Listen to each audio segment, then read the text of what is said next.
एक मुलाकात रामभाऊजी महाराज के साथ। महाराज जी पाळखेड तालुका खामगाव जिल्हा बुलढाणा इथे संत पाडसिंग महाराज पुण्यतिथी निमित्त भव्य दिव्य कीर्तन महोत्सव कार्यक्रम आयोजित करण्यात आला।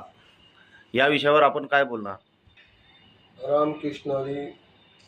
सर्व भाविक भक्तांना नम्र विनंती करतो की या ठिकाणी संपूर्ण महाराष्ट्रातील संत मंडळी आणि महाराज मंडळी या ठिकाणी उपस्थित राहणार आहे।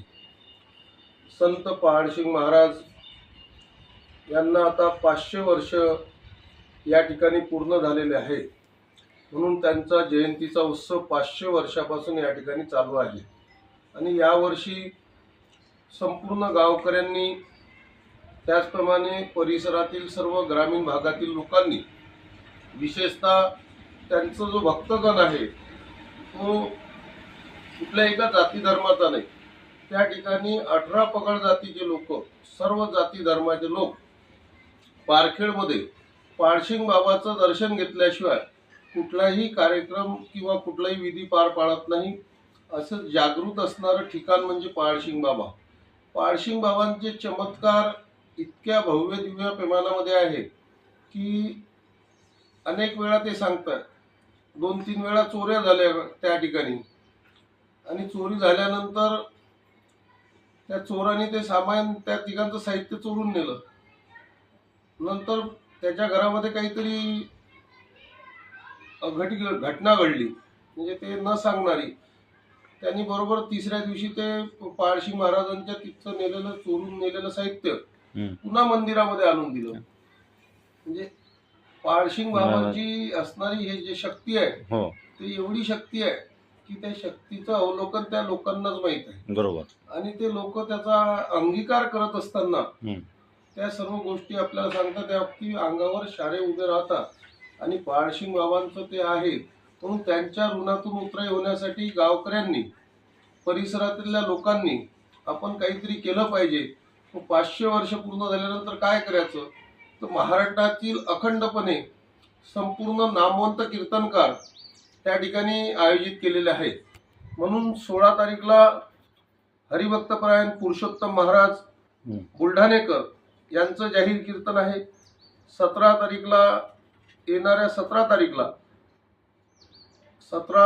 तारीखमध्ये हरिभक्तपरायण अमृत महाराज जोशी, आज महाराष्ट्रामध्ये त्यांचं शंकराचार्य म्हणून रूपांतर झालेलं आहे, त्यांच्या एवढा अभ्यास महाराष्ट्रात कोणाचा नाही, ते संत त्या ठिकाणी येणार आहे। 18 तारीखला गुरुवर्य सोपान महाराज सानप या ठिकाणी येणार आहे। 19 तारीखला हरिभक्तपरायण साखरे महाराज येणार आहे। 20 तारीखला विशाल महाराज खोले आहे।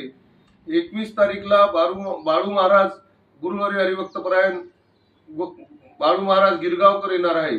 आणि 22 तारीखला ज्यांच्या ज्ञानेश्वरी मुखदगत आहे, ज्यांचं भागवत मुखदगत आहे, ज्यांची तारीख कधी भेटत नाही, असे चैतन्य महाराज देगलूरकर गुरुवर्य हे या ठिकाणी 22 तारीखला येणार आहे। आणि 23 तारीखला पाडसिंग बाबाचा दरवर्षीप्रमाणे यात्रा महोत्सव, त्या दिवशी काल्याचं कीर्तन समारोपीय हरिभक्तपरायण गुरुवर्य वासुदेव महाराज शास्त्री यांचं आहे।